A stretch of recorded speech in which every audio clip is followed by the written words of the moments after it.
നമസ്കാരം, ഏവർക്കും ഹാജാസ് ക്ലാസ്സസിലേക്ക് ഹൃദ്യമായ ഹാർദമായ സ്വാഗതം. നമ്മൾ ഇന്നൊരു PYQ സെഷനാണ്. വരാനിരിക്കുന്ന പരീക്ഷകളിൽ ഈ PYQ സെഷനിൽ നിന്ന് ചോദ്യങ്ങൾ ഉണ്ടാവും. നിങ്ങളത് കൃത്യമായി അറ്റൻഡ് ചെയ്യുകയും ചെയ്യും. PYQ സെഷൻ ഒന്നും തന്നെ മുടങ്ങാതെ കാണുക. PYQ എന്ന് പറയുന്ന ഒരു ബാച്ച് കോഴ്സ് ഉണ്ട്. ആ ബാച്ച് കോഴ്സിൽ ജോയിൻ ചെയ്യാൻ വേണ്ടിയിട്ട് പറ്റുന്നവർ ശ്രമിക്കുക. നോക്കൂ, നമുക്ക് ഒന്നാമത്തെ ചോദ്യത്തിലേക്ക് കടക്കാം. നബാർഡുമായി ബന്ധപ്പെട്ട ശരിയായ പ്രസ്താവനകൾ ഏതെല്ലാം എന്നതാണ് ചോദ്യം. നബാർഡ് സ്ഥാപിതമായത് 1985 എന്ന ഒരു പ്രസ്താവന. നരസിംഹം കമ്മിറ്റിയുടെ ശുപാർശ പ്രകാരമാണ് ഇത് സ്ഥാപിതമായത് എന്ന രണ്ടാമത്തെ പ്രസ്താവന. നബാർഡിന്റെ ആസ്ഥാനം മുംബൈയിലാണ് എന്നത് മൂന്നാമത്തെ പ്രസ്താവന. ഇത് കൃഷിക്കും ഗ്രാമവികസനത്തിനും വേണ്ടി പ്രവർത്തിക്കുന്നു എന്നതാണ് നാലാമത്തെ പ്രസ്താവന. എന്താണ് ഈ 4 പ്രസ്താവനകളിൽ ശരിയായ പ്രസ്താവനകൾ ഏതാണ് എന്ന് ചോദിച്ചാൽ D ആണ്. അതായത് ഇത് 3, അതായത് നബാർഡിന്റെ ആസ്ഥാനം മുംബൈ എന്ന് പറയുന്ന പ്രസ്താവന ശരിയാണ്. എന്നാൽ ഇത് ശരിയായ പ്രസ്താവനയാണ്. കൃഷിക്കും ഗ്രാമവികസനത്തിനും വേണ്ടി വന്നതാണ് നബാർഡ് എന്ന് പറയുന്നത് ശരിയാണ്. നബാർഡ് സ്ഥാപിതമായത് 85 നരസിംഹം കമ്മിറ്റിയുടെ ശുപാർശ പ്രകാരം അല്ല നബാർഡ് വന്നിട്ടുള്ളത്. അതിന്റെ ഡീറ്റെയിൽ കാര്യങ്ങളൊക്കെ നമുക്ക് നോക്കാം. അപ്പോൾ ശ്രദ്ധിക്കേണ്ടത്, കൃഷി അതുപോലെ തന്നെ ഗ്രാമവികസനം ഇത് മാത്രം ലക്ഷ്യമാക്കി സ്ഥാപിതമായ ഇന്ത്യയിലെ ബാങ്കാണ് നബാർഡ്. നബാർഡ് നന്നായിട്ട് പഠിച്ചിട്ട് പോകണം. എക്കണോമിക്സുമായി ബന്ധപ്പെട്ട നബാർഡിന്റെ പ്രധാനപ്പെട്ട ഫാക്ടുകളാണ്. കൃഷിയും ഗ്രാമവികസനവും ലക്ഷ്യമാക്കി സ്ഥാപിതമായ ഇന്ത്യയിലെ ബാങ്കാണ് നബാർഡ്. നബാർഡ് എന്ന് പറയുന്നതിന്റെ നബാർഡ് ഒരു അബ്രിവിയേഷൻ ആണ്. നബാർഡിന്റെ പൂർണ്ണമായ ഫുൾ ഫോം എന്ന് പറയുന്നത് national bank for agricultural and rural development എന്നാണ്. ഇത് 1982 ജൂലൈ 12 ഇത് സ്ഥാപിതമായത്. 1982 ജൂലൈ 12 സ്ഥാപിതമായത്. നബാർഡ് ഗ്രാമവികസനം കൃഷി ഗ്രാമവികസനത്തിന് വേണ്ടി സ്ഥാപിതമായ ഇന്ത്യയിലെ ബാങ്കാണ് നബാർഡ്. നബാർഡിന്റെ full form national bank for agricultural and rural development എന്നാണ്. 1982 ജൂലൈ 12 സ്ഥാപിതമായി. ആസ്ഥാനം മുംബൈയാണ്. നബാർഡിന്റെ രൂപീകരണത്തിന് വേണ്ടി ശുപാർശ ചെയ്തത് നരസിംഹം കമ്മിറ്റി അല്ല, പകരം ശിവരാമൻ കമ്മിറ്റിയാണ്. ശിവരാമൻ കമ്മിറ്റി നമ്മുടെ കേരളത്തില് തിരുവനന്തപുരത്താണ് നബാർഡിന്റെ ആസ്ഥാനം. നബാർഡിന്റെ ആസ്ഥാനം കേരളത്തിൽ എവിടെയാണ്? തിരുവനന്തപുരത്താണ്. എന്നാൽ ഇന്ത്യയിൽ എവിടെയാണ്? മുംബൈയിലാണ്. അതിന്റെ കേന്ദ്രം എന്ന് പറയുന്നത് മുംബൈയിലാണ്. ഗ്രാമീണ വികസനങ്ങൾക്ക് വേണ്ടിയിട്ട് പ്രവർത്തിക്കുന്ന ബാങ്കുകളുണ്ട്. ആ ബാങ്കുകളെല്ലാം ഏകോപിപ്പിക്കുന്ന ഒരു ബാങ്കാണ് നബാർഡ് എന്നതും കൂടി ഓർത്തു വെക്കണം. അപ്പോൾ കൃഷി ഗ്രാമവികസനം ഇവ ലക്ഷ്യമാക്കി പ്രവർത്തിക്കുന്ന ഇന്ത്യയിലെ ബാങ്കാണ് NABARD. NABARD full form national bank for agricultural and rural development എന്നാണ്. 1982 ജൂലൈ 12 സ്ഥാപിതമായി. ആസ്ഥാനം മുംബൈയാണ്. നബാർഡിന്റെ രൂപീകരണത്തിന് വേണ്ടി ശുപാർശ ചെയ്ത കമ്മിറ്റിയുടെ പേരാണ് എന്ത് കമ്മിറ്റി? ശിവരാമൻ കമ്മിറ്റി. കേരളത്തിൽ നബാർഡിന്റെ ആസ്ഥാനം തിരുവനന്തപുരമാണ്. ഗ്രാമവികസനത്തിനായി പ്രവർത്തിക്കുന്ന ബാങ്കുകളെ ഏകോപിപ്പിക്കുന്ന ബാങ്കാണ് നബാർഡ്. ഓക്കെ, ഇനി കാർഷിക സംഘങ്ങൾക്ക്, കർഷകരുമായി ബന്ധപ്പെട്ട കാർഷിക സംഘങ്ങൾ അവർക്ക് വായ്പ അനുവദിക്കുന്നതിന് നബാർഡ് മുഖേനയുള്ള കേന്ദ്ര സർക്കാരിന്റെ പദ്ധതിയുടെ പേരാണ് ഭൂമിഹീൻ കിസാൻ യോജന. ഭൂമിഹീൻ കിസാൻ യോജന എന്നൊരു പദ്ധതിയുണ്ട്. ആ പദ്ധതി പ്രകാരമാണ് കാർഷിക സംഘങ്ങൾക്ക് വായ്പ അനുവദിക്കുന്നത് നബാർഡ് മുഖേന. ഓക്കെ, ഇനി ചെറിയ വായ്പകളുണ്ട്. ചെറുകിട വായ്പകളുടെ നിയന്ത്രകൻ എന്നറിയപ്പെടുന്നത് നബാർഡാണ്. ഇത് ഒരുപാട് പരീക്ഷകളിൽ ചോദിച്ച ചോദ്യമാണ്. ചെറുകിട വായ്പകളുടെ നിയന്ത്രകൻ എന്നറിയപ്പെടുന്നത് നബാർഡാണ്. ഇനി ദക്ഷിണേന്ത്യയിലെ ആദ്യത്തെ സെന്റർ ഫോർ ക്ലൈമറ്റ് ചേഞ്ച് സ്ഥാപിച്ച ബാങ്ക് ഏതാന്ന് ചോദിച്ചാൽ നബാർഡാണ്. അതെവിടെയാണെന്ന് ചോദിച്ചാൽ ലക്നൌവിലാണ്.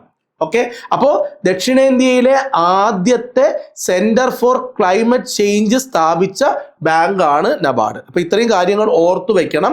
കാർഷിക സംഘങ്ങൾക്ക് ഈ നബാർഡ് വായ്പ കൊടുക്കാറുണ്ട്. അത് കേന്ദ്ര സർക്കാർ പദ്ധതി വഴിയാണ്. അത് ഭൂമിഹീൻ എന്ന് പറയുന്ന ഭൂമിഹീൻ കിസാൻ യോജന എന്ന് പറയുന്ന ഒരു കേന്ദ്ര സർക്കാർ പദ്ധതിയിലൂടെയാണ്. ചെറുകിട വായ്പകളുടെ നിയന്ത്രകൻ എന്നറിയപ്പെടുന്നത് നബാർഡാണ്. ദക്ഷിണേന്ത്യയിലെ ആദ്യത്തെ ക്ലൈമറ്റ്, അതായത് സെന്റർ ഫോർ ക്ലൈമറ്റ് ചേഞ്ച് എന്ന് പറയുന്ന ആ ഒരു സംഭവം സ്ഥാപിച്ചത് ഈ നബാർഡ് എന്ന് പറയുന്ന ബാങ്കാണ്. അപ്പോൾ ഇതാണ് PYQ. ഇതുപോലെ ഓരോ ചോദ്യങ്ങൾ നമ്മൾ കഴിഞ്ഞ PYQവിൻ്റെ സെഷനിൽ എന്താ പഠിച്ചതെന്ന് ഓർമ്മയുണ്ടോ? ബയോളജിയുമായി ബന്ധപ്പെട്ട് ഒരു കാരണം. അപ്പോൾ നമ്മൾ അതേപോലെ തന്നെ ഈ ഒരു കോഴ്സ് ഉണ്ട് കേട്ടോ, PYQ സീരീസിൻ്റെ ഒരു കോഴ്സ് ഉണ്ട്. നമ്മളിപ്പോൾ ഒരു 399 രൂപയ്ക്കാണ് ഈ കോഴ്സ് കൊടുക്കുന്നത്. 1500 രൂപയാണ് കോഴ്സ് റേറ്റ്. ഇതുപോലെ ഓരോ ചോദ്യങ്ങൾ. അപ്പോൾ എനിക്കറിയാം നിങ്ങൾ കൃത്യമായി സിലബസ് പഠിക്കുന്നവരാണ്, അതേപോലെ എല്ലാം നിങ്ങൾ കൃത്യമായി ചെയ്യുന്നവരാണെന്നൊക്കെ നന്നായിട്ട് അറിയാം. പക്ഷേ ഓരോ യൂട്യൂബിനകത്ത് ഒരു ക്ലാസ് നമ്മൾ നോക്കുമ്പോൾ ആ ക്ലാസ്സിൻ്റെ ക്വാളിറ്റി നോക്കുക, അതിൻ്റെ അവതരണം നോക്കുക, അതിൻ്റെ ക്ലാരിറ്റി നോക്കുക, അതിൻ്റെ PDF കിട്ടുമോ നോക്കുക, അത് ഏറ്റവും എന്താ പറയുക റീസെൻ്റ് ആയിട്ട് ചോദിച്ച പരീക്ഷയിലെ ചോദ്യമാണോ നോക്കുക. ഇങ്ങനെയൊക്കെ നോക്കുമ്പോൾ ഹാജാസ് ക്ലാസ്സസിൻ്റെ ഓരോ യൂട്യൂബ് ക്ലാസ്സുകളും അങ്ങനെ തന്നെയാണ്. അപ്പോൾ ഈ PYQ സീരീസിൻ്റെ ഈ ഒരു ക്ലാസ് നമ്മുടെ വിഷുവിനോടനുബന്ധിച്ച് 399 പ്ലസ് GST കൂടെ ഉണ്ടാവും, 412 ആവും GST കൂടെ ചേർത്ത്. നിങ്ങൾക്ക് ഇത് വർത്താണ്. നിങ്ങളൊരു 5000 കൊടുത്താൽ പോലും നിങ്ങൾ ഇതിൻ്റെ എല്ലാ ക്ലാസ്സുകളും കൃത്യമായിട്ട് കണ്ടുവരികയാണെങ്കിൽ നിങ്ങൾ പറയും ഇതൊരു 5000 ഉണ്ട്, കാരണം അത്രയും കണ്ടന്റ് ഇതിനകത്തുണ്ട്. അപ്പോൾ നമുക്ക് നല്ല പോലെ ഒരു അടിസ്ഥാനം കിട്ടാനൊക്കെ, കാരണം നമുക്കൊരു പരീക്ഷയിലെ ചോദ്യങ്ങൾ എങ്ങനെ അറ്റൻഡ് ചെയ്യണം, ഏതാണ് ശരിയായ ഉത്തരം തിരഞ്ഞെടുക്കേണ്ടത്, ഇങ്ങനെയുള്ള കുറേ പ്രശ്നങ്ങളുണ്ട്. ഈ സിലബസ് പഠിച്ചു പോകുന്ന ആളിനും ഈ പ്രശ്നമുണ്ട്. ഇതൊക്കെ നമുക്ക് ഈ ഒരു കോഴ്സിലൂടെ പരിഹരിക്കാൻ പറ്റും. ചെറിയ ഫീസാണ്. പിന്നെ വേറൊരു കാര്യം കൂടെ പറയാം, നമ്മുടെ ഈ വരുന്ന വിഷുവിനെ എല്ലാ കോഴ്സുകൾക്കും നമ്മൾ 50% ആണ് ഓഫർ കൊടുക്കുന്നത്. എല്ലാവരും 10% കൊടുക്കുമ്പോൾ നമ്മൾ 50% ആണ്, എല്ലാം ഫ്ലാറ്റ് 50 ആണ്. എല്ലാ കോഴ്സുകൾക്കും പകുതി ഫീസ് അടച്ചുകൊണ്ട് 1 വർഷത്തെ സബ്സ്ക്രിപ്ഷൻ നമുക്ക് നേടാം.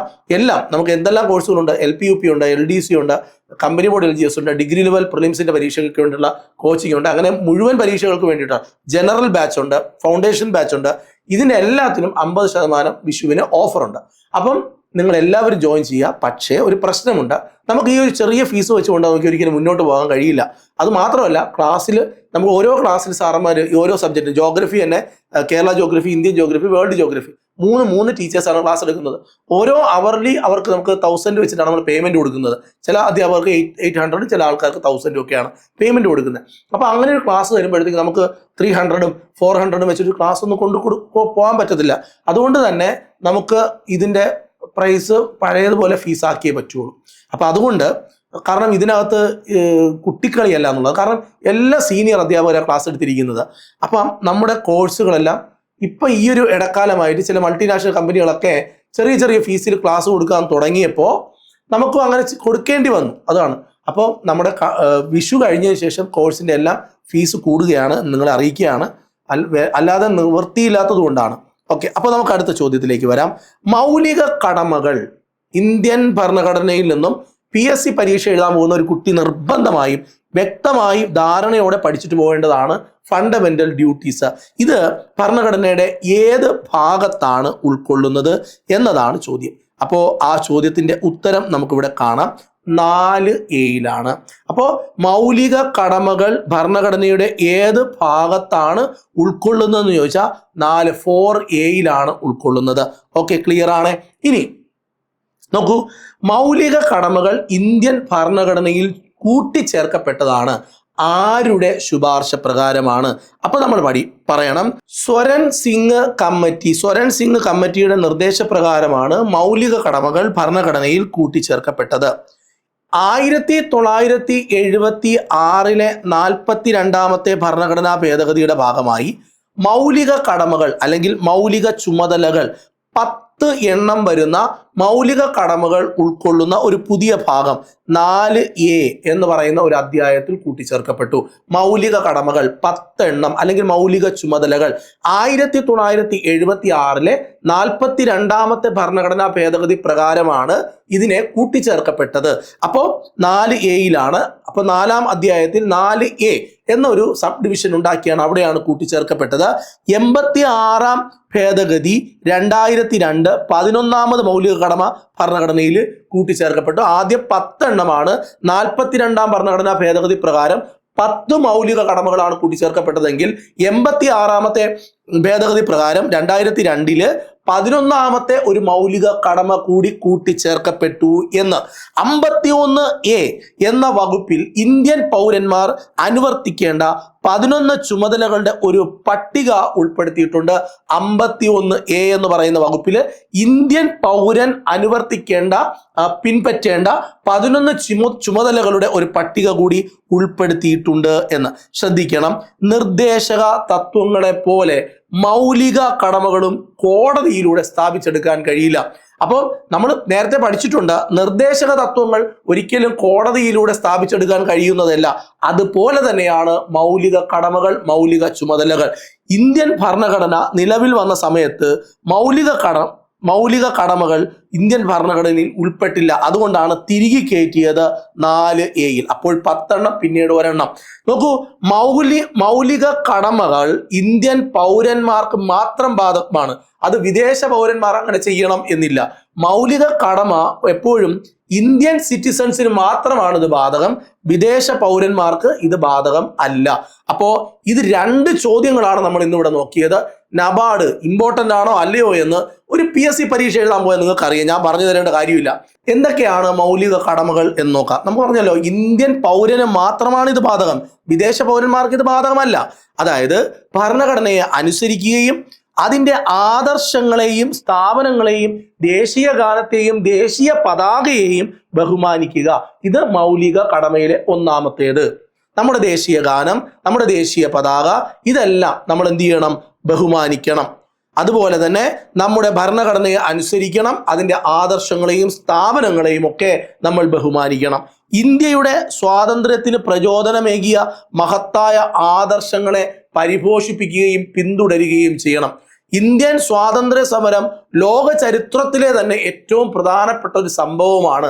അതുമായി ബന്ധപ്പെട്ട ആ ഒരു സ്വാതന്ത്ര്യ സമരത്തിന് പ്രചോദനമേകിയ മഹത്തായ ആദർശങ്ങളുണ്ട്. അതിനെ ഹനിക്കുന്ന തരത്തിൽ ഒന്നും പറയരുത്, ചെയ്യരുത്. അതിനെ പരിപോഷിപ്പിക്കുക, പിന്തുടരുക. ഇന്ത്യയുടെ ഐക്യവും അഖണ്ഡതയും പരമാധികാരവും ഉയർത്തിപ്പിടിക്കണം. അപ്പോൾ ഇന്ത്യയുടെ ഐക്യം, അഖണ്ഡത, പരമാധികാരം ഇതെല്ലാം ഉയർത്തിപ്പിടിക്കണം. രാജ്യത്തെ കാത്തു രക്ഷിക്കുകയും രാഷ്ട്രം ആവശ്യപ്പെടുമ്പോൾ ദേശീയ സേവനം, രാജ്യത്തെ സേവിക്കാനുള്ള ഒരു ആവശ്യം നമ്മുടെ രാഷ്ട്രം നമ്മളിലേക്ക് ആവശ്യപ്പെടുകയാണെങ്കിൽ അത് നൽകണം. നമ്മളിൽ നിന്നും ഒരു കോൺട്രിബ്യൂഷൻ രാജ്യം ആവശ്യപ്പെട്ടാൽ അത് കൊടുക്കണം. അത് മൗലിക കടമയാണ്. മതപരവും ഭാഷാപരവും പ്രാദേശികവും വിഭാഗീയവുമായ ഭിന്നതകൾക്ക് അതീതമായി ഇന്ത്യയുടെ എല്ലാ ജനങ്ങൾക്കുമിടയിൽ സഹകരണവും സൗഹാർദ്ദവും ഉണ്ടാവണം. സ്ത്രീകളുടെ അന്തസ്സിന് കോട്ടം വരുത്തുന്ന എല്ലാ പ്രവൃത്തികളും നമ്മൾ എന്ത് ചെയ്യണം? ഉപേക്ഷിക്കണം. അല്ലെ, ഇന്ത്യൻ ഭരണഘടനയിൽ എന്ത് വ്യക്തമായിട്ടാണ് മൗലിക കടമകൾ പറയുന്നത്? ഇന്ത്യയുടെ സമ്പന്നമായ സാംസ്കാരികതയുണ്ട്. ആ പൈതൃകത്തെ വിലമതിക്കണം, അതിനെ കാത്തു സൂക്ഷിക്കണം. അതിന് പോറലേൽക്കുന്ന ഒന്നും നമ്മൾ ചെയ്യരുത്. വനങ്ങളും കായലുകളും വന്യജീവികളും ഉൾപ്പെടുന്ന ഒരു വലിയ സമ്പത്ത് നമുക്കുണ്ട്. അതിനെ സംരക്ഷിക്കണം, അഭിവൃദ്ധിപ്പെടുത്തണം. ജീവജാലങ്ങളോട് കാരുണ്യം കാണിക്കണം. അപ്പോൾ ജീവജാലങ്ങളോട് വരെ കാരുണ്യം കാണിക്കണം എന്ന് പറയുന്ന ഒരു ഇന്ത്യൻ ഭരണഘടന, ശാസ്ത്രബോധം, മാനവികത, അന്വേഷണത്തിനും പരിഷ്കരണത്തിനുമുള്ള മനോഭാവം, ഇതെല്ലാം വികസിപ്പിക്കുക. പൊതുമുതൽ നശിപ്പിക്കരുത്, അത് സംരക്ഷിക്കണം. അക്രമത്തോടുകൂടി ഗാന്ധിജി നമ്മളെ പഠിപ്പിച്ചത് അക്രമമാണോ? അല്ല. അപ്പൊ അക്രമങ്ങൾ ഒഴിവാക്കുക, അതുപോലെ പൊതുമുതൽ സംരക്ഷിക്കുക. രാഷ്ട്രത്തിന്റെ നിരന്തരമായ ഉന്നതിക്ക് വേണ്ടി പ്രവർത്തിച്ചു കൊണ്ടേയിരിക്കുക. അത് വ്യക്തിപരമായി നിങ്ങൾ പ്രവർത്തിക്കണം, കൂട്ടായും പ്രവർത്തിക്കണം. ഓരോ രക്ഷിതാവും 6 വയസ്സിനും 14 വയസ്സിനും ഇടയിലുള്ള തങ്ങളുടെ കുട്ടികൾക്ക് വിദ്യാഭ്യാസത്തിനുള്ള സാഹചര്യം ഒരുക്കണം. വിദ്യാഭ്യാസമുള്ള ഒരു സമൂഹമാണ് അവർക്കാണ് നമ്മൾ നമ്മുടെ രാജ്യത്തെ സമർപ്പിക്കേണ്ടത്. അല്ലാതെ വിദ്യാഭ്യാസമില്ല. അപ്പൊ ലോകരാഷ്ട്രങ്ങൾ എടുത്താൽ തന്നെയും വിദ്യാഭ്യാസത്തിന് വലിയ പ്രാധാന്യം ഓരോ ഭരണഘടനയും ഓരോ രാഷ്ട്രവും നൽകുന്നുണ്ട്. നമ്മുടെ രാഷ്ട്രവും അതിൽ നിന്ന് ഭിന്നമല്ല. അല്ലെങ്കിൽ നമ്മുടെ രാഷ്ട്രവും വിദ്യാഭ്യാസത്തിന് ഏറ്റവും പ്രാധാന്യം കൊടുക്കുന്ന ഒരു രാഷ്ട്രമാണ്. നമ്മുടെ ഈ 2 ചോദ്യങ്ങളിലൂടെയും ഏറ്റവും പ്രധാനപ്പെട്ട കുറേ ഫാക്റ്റുകൾ നമുക്ക് കിട്ടി. ശ്രദ്ധിക്കും, 3ാമത്തെ ചോദ്യം. സംസ്ഥാന ദുരന്ത നിവാരണ അതോറിറ്റിയുടെ വൈസ് ചെയർമാൻ ആരാണ്? 4 ഓപ്ഷൻ കാണാം. ആരാണ് എന്ന് ചോദിച്ചാൽ ഉത്തരം നമുക്കുണ്ട്, ശ്രീ കെ രാജനാണ്. സംസ്ഥാന ദുരന്ത നിവാരണ അതോറിറ്റിയുടെ vice chairman Shri K Rajan ആണ്. വൈസ് ചെയർമാനെ കുറിച്ചാണ് പറഞ്ഞത്. എപ്പോഴും ചെയർമാൻ മുഖ്യമന്ത്രി ആയിരിക്കുമെന്ന് നമുക്ക് എല്ലാവർക്കും അറിയാം. അപ്പോൾ നോക്കൂ, 2005 ദേശീയ ദുരന്ത നിവാരണ നിയമപ്രകാരം സംസ്ഥാന സർക്കാരിൻ്റെ നിയന്ത്രണത്തിൽ പ്രവർത്തിക്കുന്ന സ്വയം ഭരണ അധികാരമില്ലാത്ത ഒരു അതോറിറ്റിയാണ് സംസ്ഥാന ദുരന്ത നിവാരണ അതോറിറ്റി. ദുരന്തങ്ങൾ വരുമ്പോൾ അതുമായി ബന്ധപ്പെട്ട് കാര്യങ്ങൾ ചെയ്യുന്നത്. അത് എങ്ങനെയാണ് ആ ഒരു സംഭവം നിലവിൽ വരുന്നതെന്ന് ചോദിച്ചാൽ 2005 ദേശീയ ദുരന്ത നിവാരണ നിയമപ്രകാരം നിലവിൽ വന്ന സംസ്ഥാന സർക്കാർ നിയന്ത്രണത്തിലാണത് പ്രവർത്തിക്കുന്നത്. സ്വയം ഭരണാധികാരം ഇല്ല. സംസ്ഥാന ദുരന്ത നിവാരണ അതോറിറ്റിയെക്കുറിച്ച് പ്രതിപാദിക്കുന്ന വകുപ്പാണ് 2005 ദേശീയ ദുരന്ത നിവാരണ നിയമം ചാപ്റ്റർ 3 സെഷൻ 14 മുതൽ 24 വരെയാണ്. സംസ്ഥാന ദുരന്ത നിവാരണ അതോറിറ്റിയെക്കുറിച്ച് പ്രതിപാദിക്കുന്ന വകുപ്പ് 2005 ദേശീയ ദുരന്ത നിവാരണ നിയമം ചാപ്റ്റർ 3 അതിനകത്തെ സെഷൻ 14 മുതൽ 24 വരെ വായിച്ചു നോക്കിയാൽ സംസ്ഥാന ദുരന്ത നിവാരണ അതോറിറ്റിയെക്കുറിച്ച് അറിയാൻ കഴിയും. സംസ്ഥാന ദുരന്ത നിവാരണ അതോറിറ്റിയിലെ ആകെ അംഗങ്ങൾ 10 അംഗങ്ങളാണ് സംസ്ഥാന ദുരന്ത നിവാരണ അതോറിറ്റിയിലുള്ളത്. അതിൻ്റെ ചെയർപേഴ്സൺ എന്ന് പറയുന്നത് മുഖ്യമന്ത്രിയാണ്. ചെയർപേഴ്സൺ ആരാണ്? മുഖ്യമന്ത്രിയാണ്. ഇനി സംസ്ഥാന അതോറിറ്റിയിലെ ചെയർപേഴ്സണ് പരമാവധി 8 അംഗങ്ങളെ നാമനിർദ്ദേശിച്ചു. ചെയർപേഴ്സൺ ആരായിരിക്കും എന്ന് നമ്മൾ പറഞ്ഞു. സംസ്ഥാന അതോറിറ്റിയിലെ ചെയർപേഴ്സണ് പരമാവധി 8 അംഗങ്ങളെ നാമനിർദ്ദേശം ചെയ്യാം. സംസ്ഥാനത്ത് ദുരന്ത നിവാരണത്തിനുള്ള നയങ്ങളും പദ്ധതികളും തയ്യാറാക്കുന്നതിനുള്ള ഉത്തരവാദിത്വം സംസ്ഥാന അതോറിറ്റിക്കായിരിക്കും. സംസ്ഥാനം ഇവിടെ എന്ത് ചെയ്യണം എന്ന് തീരുമാനിക്കുന്നത് ആ സംസ്ഥാനമായിരിക്കും. പറഞ്ഞ മനസ്സിലായോ? ഇവിടെ ഒരു ദുരന്തവുമായി ബന്ധപ്പെട്ട് ഇവിടെ രക്ഷാപ്രവർത്തനങ്ങൾ, ഇവിടെ മറ്റു കാര്യങ്ങളൊക്കെ ചെയ്യുന്നത് നമ്മുടെ സംസ്ഥാനത്തെ അതോറിറ്റി ആയിരിക്കും. ഇനി സംസ്ഥാന ദുരന്ത നിവാരണ കാര്യനിർവഹണ സമിതിയിലെ അംഗങ്ങൾ ചെയർപേഴ്സൺ എന്ന് പറയുന്നത് ചീഫ് സെക്രട്ടറി ആണ്. മറ്റ് അംഗങ്ങൾ എന്ന് പറഞ്ഞാൽ സംസ്ഥാന ഗവൺമെന്റിന് അനുയോജ്യമെന്ന് തോന്നുന്ന സംസ്ഥാന സർക്കാരിലെ 4 സെക്രട്ടറിമാരായിരിക്കും. ഇതൊക്കെ പഠിച്ചു വെക്കണേ. ഇതൊക്കെ ഏറ്റവും ഇമ്പോർട്ടൻ്റ് ആയ പോയിന്റ് ആണ്. ഇനി ദുരന്ത നിവാരണ അതോറിറ്റി ആരംഭിച്ച ആദ്യത്തെ ഇന്ത്യൻ സംസ്ഥാനമാണ് കേരളം. ദുരന്ത നിവാരണ അതോറിറ്റി ആരംഭിച്ച ആദ്യത്തെ ഇന്ത്യൻ സംസ്ഥാനം കേരളമാണ്. ഇത് സ്ഥാപിതമായത് 2000, ഇത് നിലവിൽ വന്നത് 2007 മെയ് മാസം 4-ാം തീയതിയാണ്. ഇതിൻ്റെ ആസ്ഥാനം വികാസ് ഭവനാണ്. വികാസ് ഭവൻ അതായത് ഒബ്സർവേറ്ററി ഹിൽസ് എന്ന് പറയുന്ന ഒരു സ്ഥാപനമാണ്. അതായത് വികാസ് ഭവനിലാണ് ഇതുള്ളത്. ഇനി ഈ നമ്മുടെ ദുരന്ത നിവാരണ അതോറിറ്റി ഇന്ത്യയിൽ ആദ്യമായി സ്ഥാപിതമാവുന്നത് കേരളത്തിലാണ്. കേരള സംസ്ഥാന ദുരന്ത നിവാരണ അതോറിറ്റിയുടെ ആപ്തവാക്യം എന്ന് പറയുന്നത് ടുവേർഡ്സ് എ സേഫർ സ്റ്റേറ്റ് എന്നാണ്. സുരക്ഷായനം എന്നാണ്. കേരള ദുരന്ത നിവാരണ നയം നിലവിൽ വന്നത് 2010. എത്രയിലാണ്? 2010. ശ്രദ്ധിക്കേണ്ടത് ഇനി നമ്മുടെ കേരള സംസ്ഥാന ദുരന്ത നിവാരണ അതോറിറ്റിയുടെ ഘടന എന്ന് പറഞ്ഞാൽ ചെയർമാൻ മുഖ്യമന്ത്രി ആയിരിക്കും. അതുപോലെ വൈസ് ചെയർമാൻ റവന്യൂ മന്ത്രിയാണ്. കൺവീനർ റവന്യൂ ആൻഡ് ദുരന്ത നിവാരണ വകുപ്പ് അഡീഷണൽ ചീഫ് സെക്രട്ടറി ആണ്. CEO എന്ന് പറയുന്നത് സംസ്ഥാന ചീഫ് സെക്രട്ടറി ആണ്. പരമാവധി അംഗങ്ങൾ 10. ഇതിനകത്തെ കേരള ദുരന്ത നിവാരണ അതോറിറ്റിയിലെ നിലവിലെ അംഗങ്ങൾ എന്ന് പറയുന്നത് 7 പേരാണ്. 7 പേര്. ഓക്കെ, ഇത്രയും കാര്യങ്ങളാണ് നമ്മൾ പഠിച്ചത്. സംസ്ഥാന ദുരന്ത നിവാരണ അതോറിറ്റിയും കൂടി പഠിക്കണം. നബാർഡ് പറഞ്ഞു, അതുപോലെ മൗലിക കടമകൾ പറഞ്ഞു, അതേപോലെ സംസ്ഥാന ദുരന്ത നിവാരണ അതോറിറ്റിയുമായി ബന്ധപ്പെട്ട കാര്യങ്ങൾ പറഞ്ഞു. ഇത്രയും പോയിന്റുകളാണ് നമ്മൾ ഈ ഒരു ക്ലാസ്സിനകത്ത് ഉൾപ്പെടുത്തിയിട്ടുള്ളത്. 100% ഇതിനകത്തുനിന്ന് ചോദ്യങ്ങൾ പരീക്ഷയ്ക്ക് ഉണ്ടാവും. നന്നായിട്ട് പഠിക്കുക, നല്ല ചിന്തകൾ കൊണ്ടുവരിക, പരീക്ഷയെ നന്നായി സ്വപ്നം കാണുക, നന്നായി ജോലി നേടാൻ കഴിയുമെന്നുള്ള സ്വപ്നവും അങ്ങനെയുള്ള ആഗ്രഹത്തിനും ഭയങ്കരമായിട്ട് നമ്മൾ ആ ആഗ്രഹം നിറവേറാൻ വേണ്ടിയിട്ടുള്ള പഠനം നന്നായി കൊണ്ടുപോവുക. നമ്മുടെ പോരായ്മകൾ എന്താണ് എന്ന് നമുക്ക് മാത്രമാണ് അറിയാവുന്നത്. അതിനെ 100% അംഗീകരിക്കുക, പഠിക്കുക. നമുക്ക് വിജയം ഉണ്ടാവട്ടെ എന്ന് ആശംസിക്കുകയാണ്. കഴിയുമെങ്കിൽ ഹാജാസ് ക്ലാസ്സസിൻ്റെ ഭാഗമാകാൻ ശ്രമിക്കുക. ഹാജാസ് ക്ലാസ്സസിലെ എല്ലാ കോഴ്സുകളും വിഷുവിനോടനുബന്ധിച്ച് ഫ്ലാറ്റ് 50% ഓഫറുണ്ട്. ചെറിയ ഫീസിൽ 1 വർഷം ഗംഭീരമായി നമുക്ക് പഠിക്കാം. ഏറ്റവും ലെജൻഡ് ആയിട്ടുള്ള അധ്യാപകരാണ് ഓരോ സബ്ജക്റ്റുകളും കൈകാര്യം ചെയ്യുന്നത്. ജോയിൻ ചെയ്യാൻ നോക്കുക. എൻ്റെ നമ്പർ നിങ്ങൾക്ക് എല്ലാവർക്കും അറിയാം. എല്ലാ വീഡിയോ ക്ലാസ്സിലും നമ്മളത് പറയുന്നുണ്ട്. 9995027074 എന്നാണ്. നിങ്ങൾ ജോയിൻ ചെയ്യാൻ ശ്രമിക്കുക. നമുക്ക് വീണ്ടും കാണാം. Bye bye.